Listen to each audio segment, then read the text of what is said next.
जीवन को अच्छा बनाना है, जीवन में कुछ ऐसा प्राप्त करना है कि हमारे जाने के बाद भी हमें याद किया जाए, कुछ ऐसा कार्य हमने किया कि नहीं किया, उस विषय पर अपनी चर्चा चल रही है।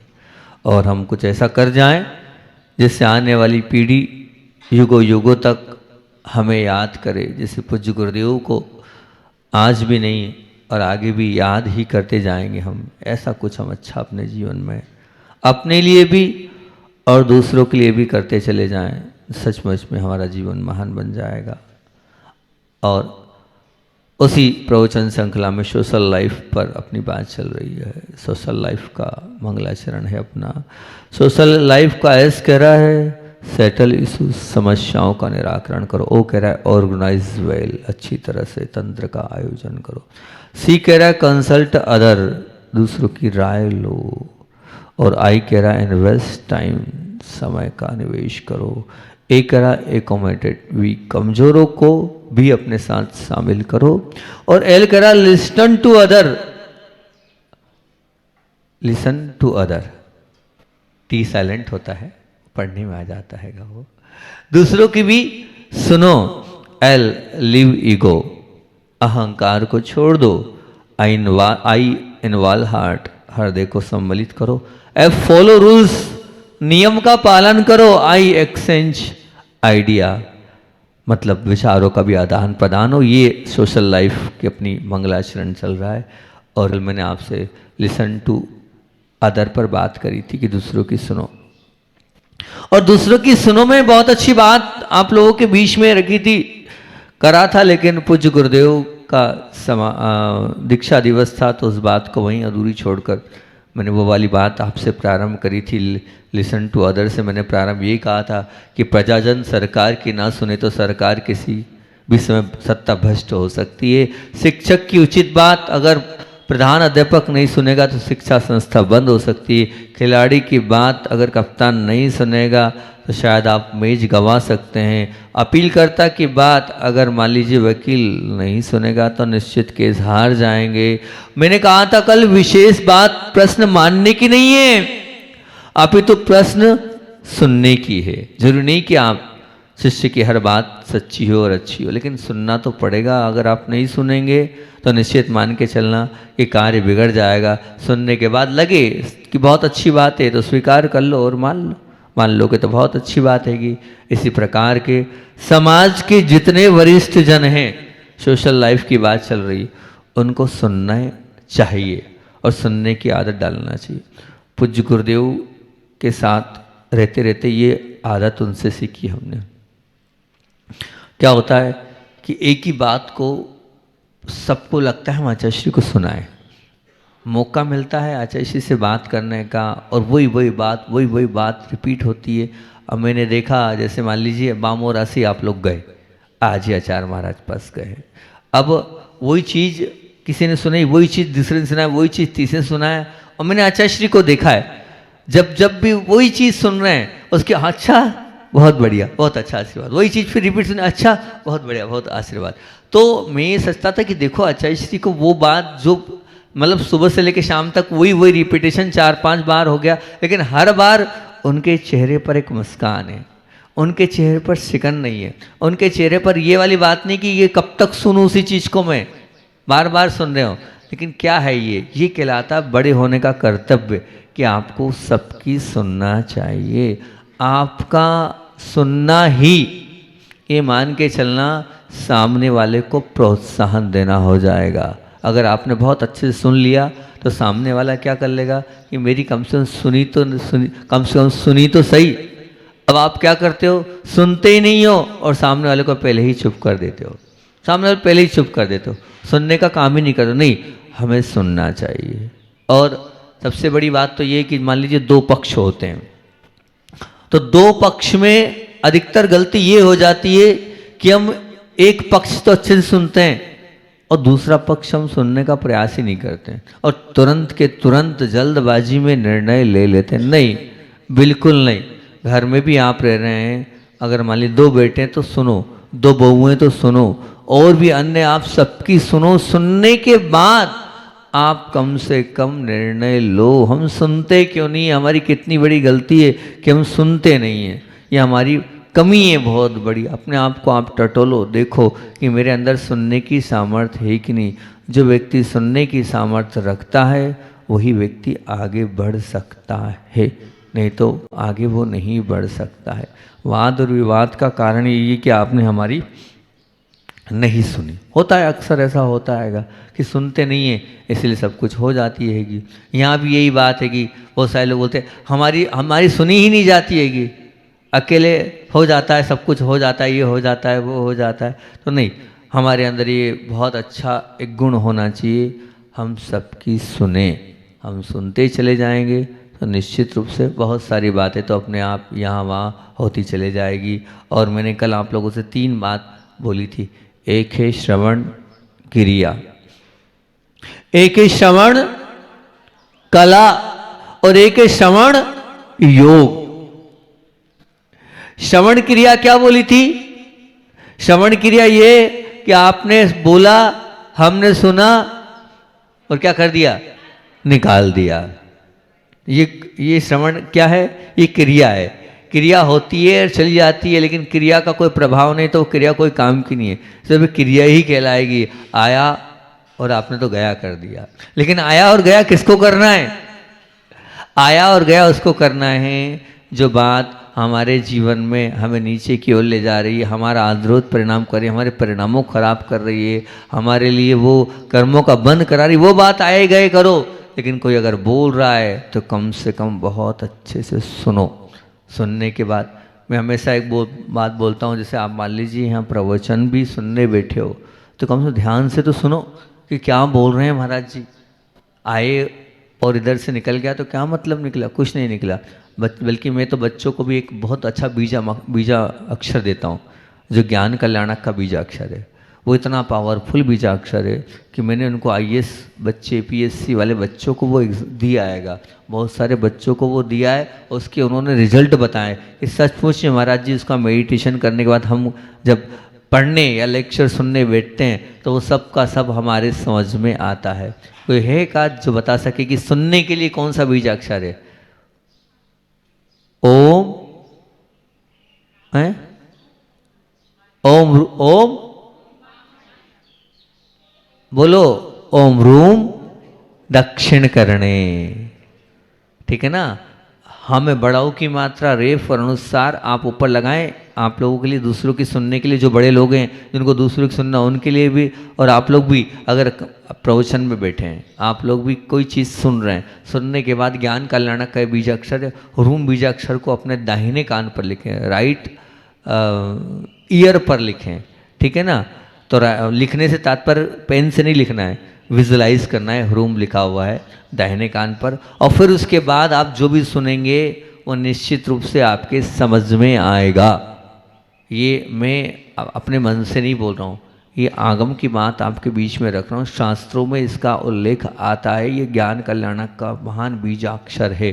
तो ओम रूम दक्षिण करणे, तो यही हम तो कह रहे हैं जो बड़े लोग हैं उनको भी सुनना चाहिए, ताकि वो ध्यान से सुन पाए, और सुनने के बाद जो है उस कार्य को जो कार्य जैसा होना चाहिए वैसा कार्य हो, तो बहुत अच्छी बात है कि हमारे अंदर वो सुनने की आदत। यहाँ तक कि आपको बताएं कि छोटा सा जो बच्चा होता है ना, वो जो छोटा सा बच्चा होता है, वो छोटा सा बच्चा भी सुनाना चाहता है, और अगर आपने नहीं सुना है तो रूठ जाता है। छोटा सा बच्चा भी सुनाना चाहता है। एक व्यक्ति जब कोई कविता लिखता है ना, तो कविता लिखने के बाद उसकी एक ही भूख होती है, क्या? वो सुना दे। जब तक वो सुनाएगा नहीं तब तक उसको शांति नहीं मिलेगी। और उसने सुना लिया और आपने सुन लिया, सब कुछ हो जाता है। जब घर में आप रहते हैं तो आप ये फेस करते होंगे, पुरुष वर्ग जब आप शाम को घर में आते हैं तो पूरा का पूरा क्या होता है, दिन भर का अपनी धर्मपत्नी का सुनना होता है। वो सुना देती है आपको, आप सुन लो, कुछ प्रतिक्रिया मत करो पर सुन लो। सुन लोगे तो वो हल्की हो जाएगी और आप जो है, लेकिन आपको इतनी कैपेसिटी रखनी पड़ेगी कि हमें सुनना होगा, और वो आपको अपने अच्छे से तैयारी के आने से, हाँ भैया ठीक है इधर से सुन लिया हमने, कोई बात नहीं। सच कह रहे हैं, प्रेम वात्सल्य स्नेह को बढ़ाने का सबसे अच्छा तरीका है सुन लो। जितने दूसरों की सुनोगे उतना ही आपस का स्नेह प्रेम वात्सल्य बढ़ता चला जाएगा। यह हमारी कमी है, हम सुनना नहीं, हम सुनाना चाहते हैं। हम सुनना नहीं, हम सुनाना चाहते हैं। जो व्यक्ति सुनने की कैपेसिटी रखता है, उसकी जो पाचन शक्ति है बहुत पावरफुल, मानना कि अपने आप में उसकी पाचन शक्ति कैसी है, बहुत पावरफुल है, क्योंकि उसके अंदर सामर्थ्य काय की है, सुनने की हैगी।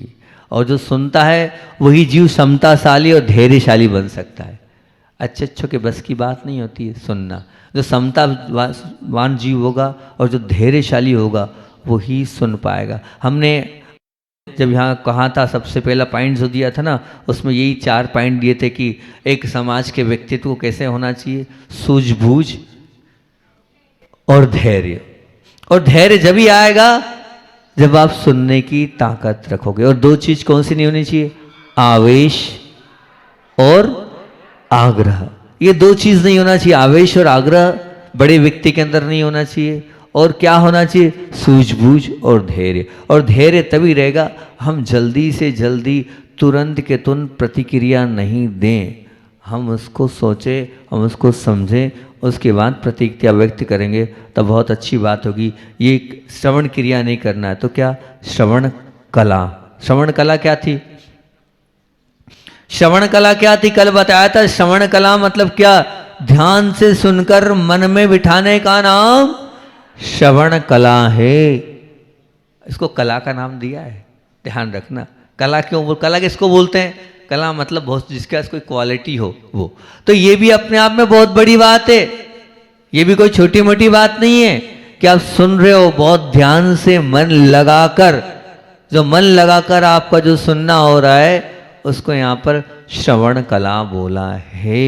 वो आपके पास इतनी बड़ी कला है कि नहीं, क्योंकि देखो आप यहाँ बैठे तो हो और बैठे हो सुन भी रहे हो, सुन तो रहे हो, लेकिन अगर मन लगा के सुनोगे तो वो एक श्रवण कला के अंतर्गत आ जाएगी। मतलब सुनना, ये भी सुनना भी कला के अंतर्गत है। और कला कब आएगी, जब आप उसको बहुत ध्यान से सुनोगे, मन में बिठा लोगे, तो वो आपको श्रवण कला के अंतर्गत पहुंचता चलाया जाएगा। मैं तो ये बोलता हूँ, जो भी सुनो श्रवण क्रिया के साथ नहीं सुनो, श्रवण कला के साथ सुनो। जो भी सुनो, कुछ भी सुनो, कम से कम आप अपने कान का उपयोग कर रहे हो, तो उपयोग कर रहे हो तो आचार्य श्री जी कुछ सुनते थे, उस सुनने के बाद ही पता है, जैसे मान लीजिए गुरुदेव के प्रवचन जो होते थे ना, अगर किसी ने कुछ बोला है तो जो वक्ता पहले बोलता था उस वक्ता की बात को ही आचार्य श्री जी बहुत अच्छे से रखते थे। ये देखा हमने अधिकतर। और जिसमें कोई विद्वान अगर बोल रहा है तो विद्वान की उस बात को लेकर ही जो है उस बोलते रही कहलाती श्रवण, क्योंकि उन्होंने पूरा ध्यान से सुना और सुनने के बाद तुरंत के तुरंत उसकी बिल्कुल बहुत अच्छी प्रस्तुति, स्तुति योग्य प्रस्तुति करते थे पूज्य गुरुदेव। कैसी प्रस्तुति करते थे, स्तुति योग्य। मतलब जो सामने वाला बैठा है वो निश्चित रूप से स्तुति करेगा ही करेगा। ऐसे पूज्य गुरुदेव की प्रस्तुति तुरंत के तुरंत, आप बोलते हैं ना आंसू कवि। आंसू कवि मतलब किसको बोलते हैं, कि जो एकदम तुरंत के तुरंत बना दे। तो गुरुजी कभी भी, हम लोग तो कैसे हैं, हमने तो तैयार किया, खुली बात है, सामने डायरी रखी है, चिंतन किया, लिखा, बनाया, मेहनत करी, उसके बाद आपको परोस रहे हैं। पर वो तो आंसू कवि थे, कुछ नहीं, आंख बंद किया, आंख मीठे और खुला और चालू हो गए वो तो ये उनकी बहुत बड़ी, कहना चाहिए कि उनके पास बहुत बड़ी कला थी ये। और 1-1 घंटे 2-2 घंटे बुलवा लो तब भी विषय खत्म नहीं होने वाला है। हम बोले अच्छा श्री बस, तो बस, बाकी वो बस नहीं। तो ये कब सुनने की कला जिनके पास होती है ना, उनके पास गुण भी अपने आप आ जाता है। तो सुनाने, जो सुनने की कला रखता है बाद में वो अच्छे से सुना भी सकता है, चिंतन भी अपने आप करता चला जाता है वो व्यक्ति। तो श्रवण कला अपने आप में बहुत बड़ी बात है कि हम सुने और बहुत ध्यान से सुनेंगे तो बहुत हमारे जीवन में ऊंचाई आ जाएगी। अब श्रवण कला के बाद तीसरी बात क्या बोली, श्रवण योग। मतलब श्रवण योग का मतलब तो यही है कि आपने जो भी सुना है उस सुनने के बाद उसको अमल में भी तो लाओ, उसको फॉलो अप भी तो करो, उसको जीवन में उतारो भी तो सही, उसके साथ अपने जीवन को जियो भी तो सही, उसके साथ रूबरू तो हो। नहीं तो सुनने से तो कोई मतलब नहीं। पिछला चतुर्मास क्रोध पर बोला, मान पर, माया पर, लोभ पर हो ही नहीं पाया था। और 8 चतुर्मास नहीं, 8 महीने थे हम, 8 महीने हमने बोला। अब क्या पता कितने लोगों ने अपना क्रोध कम किया कि नहीं किया, मान हम कम हुआ नहीं हुआ, मायाचारी कम हुई नहीं हुई, बताओ, लोभ कम हुआ नहीं हुआ, मैं नहीं जानता कितना कम हुआ आपका। हुआ तो बहुत अच्छी बात है, और नहीं हुआ तो कोई मतलब नहीं, हुआ नहीं हुआ बताओ। तो इसलिए श्रवण योग का तात्पर्य ये है कि जो उचित लगे हम उसको अपने जीवन में अप्लाई करें, तभी कुछ हमारे सुनने का, वो जो हम सुन रहे उसकी सार्थकता होगी। नहीं तो कोई मतलब नहीं। ऐसा तो बहुत बार हमने अपने जीवन में सुना है, पर सुनकर निकाल दिया तो कोई मतलब नहीं है। हम यहाँ बैठे हैं, वहाँ पर आचार्य भगवान ने महापुराण में कहा था, क्या कहा था, श्रोताओं के गुण बताए थे। तो श्रोताओं के गुण में बताया था कि अलग अलग बताए थे, तो उसमें 2-3 ही काम के थे, उसमें 2-3 में कोई काम के थे। यहाँ पर तो मैंने बोला था श्रोता के गुण बोले थे, अब मुझे ध्यान तो नहीं आ रहा है कौन से हैं वो गुण, भूल गया मैं। यहीं पर मैंने उसको महापुराण से निकाल कर सुनाए थे वो श्रोता के गुण। उसमें शायद एक था मिट्टी के, हाँ मिट्टी के ढेरे के समान। तो मिट्टी का ढेला कैसा आएगा, आप पानी डाला, डालने के बाद वो कैसा हो गया, नरम हो गया, पानी को उसने एडजस्ट कर लिया। एक मिट्टी के ढेले के समान था, और एक था गाय के समान, है ना, मतलब घास खाती है, घास खाने के बाद क्या देती है, दूध भी देती है। भूसा खा रही है और भूसा खाने के बाद क्या दे रही है, दूध दे रही है। ऐसा एक वो वाला गुण था। और भी थे, हम अच्छे से याद नहीं आ पा रहा है। अब 3 साल पहले बोले थे, जब हमने क्रोध के प्रवचन चालू किए थे, उसकी शुरुआत में ही ये बिंदु हमने दिए थे, 25-20 बिंदु महापुराण के थे।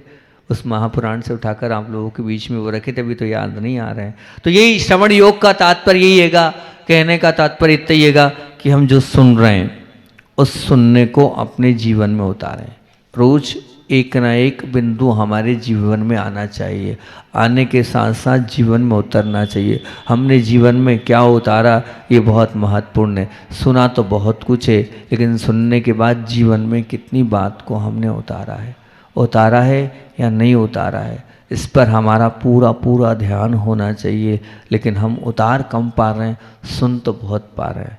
सुनने में कोई कमी नहीं है, आप दिन भर लगे हैं मोबाइल पर, अभी जाएंगे टीवी खोलेंगे, टीवी पर भी आप प्रवचन सुनेंगे, ऐसा नहीं है। दोपहर में भी आप और कुछ सुनेंगे, शाम को भी आप सुनेंगे, लेकिन सुनने के बाद वो जीवन में आया कितना, वो बहुत अच्छी बात हैगी। और बात मुख्यतः से सुनने पर किसकी चल रही हैगी कि हम समाज के बीच में हैं, तो हमें किसकी सुनना है, सबकी, दूसरों की सुनना है, ठीक है ना। बात तो भी हाल अपन लिसन टू अदर, मतलब सबकी सुनने की बात चल रही है, और समाज के प्रबुद्ध जन वर्ग की बात चल रही है, उनको सबकी सुनना चाहिए। जब तक वो सबकी नहीं सुनेंगे तब तक जीवन में अच्छाइयों को वो नहीं ला पाएंगे। तो बस जो बड़े लोग हैं, जिनके पास एक कहना चाहिए अधिकार है, उनको ये समझना चाहिए, चाहे वो समाज हो, चाहे वो संस्था हो, चाहे वो कोई भी हो, हर एक इसमें हम लगा सकते हैं इस बात को लेकर कि हम सुनेंगे नहीं तो निश्चित रूप से लड़ाई झगड़े होंगे ही होंगे, चाहे वो हथकरघा केंद्र क्यों ना हो। हमारे बीच में सचिन भैया बहुत बड़ा हथकरघा केंद्र एलोरा में चला रहे हैं, और आचार्य श्री जी के पास जब गए थे, इन्होंने निवेदन किया कि हमें भेज दो, तो उन्होंने कहा हमने मना कब किया है। आचार्य श्री ने एलोरा सचिन भैया की बात पर ही हमें वहाँ पर भेजा था। इतने बड़े केंद्र को चला रहे हैं तो उनके अंदर सुनने की क्षमता है, इसीलिए इतने सारे लोगों को वहाँ पर जो है रोजगार भी मिल रहा है, इतनी बड़ी संस्था को वो चला पा रहे हैं। वो कमेटी की भी सुनते हैं, वो समाज की भी सुनते हैं, वो जो हथकरघा में कार्य कर रहे हैं वो जो हैं भाई लोग उनकी भी सुनते हैं, सबकी सुनते हैं, जो कस्टमर रहते हैं उनकी भी सुनते हैं, श्रेष्ठी वर्ग दानदाता रहे उनकी भी सुनते हैं, सबके सुनते हैं, तब तो कहीं जाकर इतनी बड़ी संस्था को मैनेज कर पा रहे। नहीं तो क्या वो एक इतनी बड़ी महाराष्ट्र की उस एलोरा की संस्था को मैनेज कर पाते क्या। तो निश्चित रूप से हमारे अंदर वो गुण होना चाहिए, हम सुने। एक बड़ा व्यक्ति, एक समाज का जो पोस्ट पर बैठा हुआ व्यक्ति है, उसे सुनने की आदत अपने जीवन में जरूर जरूर जरूर जरूर लाना चाहिए। अगर आप सुनेंगे नहीं तो कार्य निश्चित रूप से होगा और ना हो पाएगा, ये निश्चित रूप से मान के चलना। समय अपना हो रहा है, समय तो भी।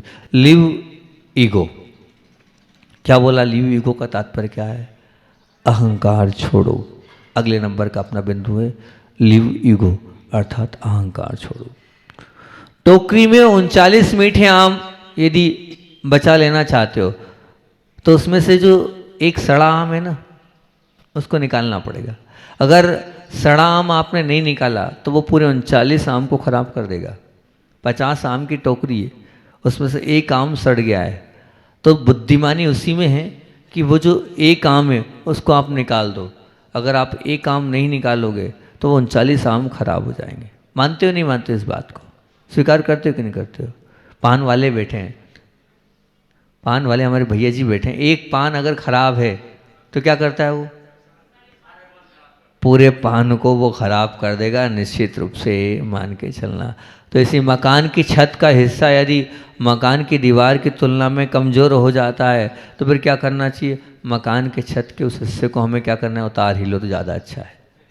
अगर नहीं उतारेंगे तो और स्थिति खराब हो जाएगी। क्यों? क्योंकि दीवार कमज़ोर है। अगर दीवार गिरी तो छत गिर जाएगी। छत मजबूत होने से कोई मतलब नहीं, दीवार तो कमज़ोर है ना, कब टूट जाए कब गिर जाए कोई भरोसा नहीं है। समझदारी इसमें है कि हम उस छत को उतार लें, नहीं तो कभी हम उतर जाएंगे उसके नीचे, नहीं तो कभी हम उतर जाएंगे उसके नीचे। तो ये बात हम क्या कहना चाह रहे हैं कि सारे त्याग बिल्कुल आसान होते हैं, क्योंकि उसके त्याग में जो सामने दिख रहा है वो दृश्यमान होता है। परंतु एक अहंकार का त्याग ऐसा है जिसके त्याग हेतु ना बालक तैयार है, ना युवा तैयार है, ना समाज वाले तैयार है, ना अग्रजन तैयार है, नहीं समाज के महान वरिष्ठ जन तैयार है। क्यों?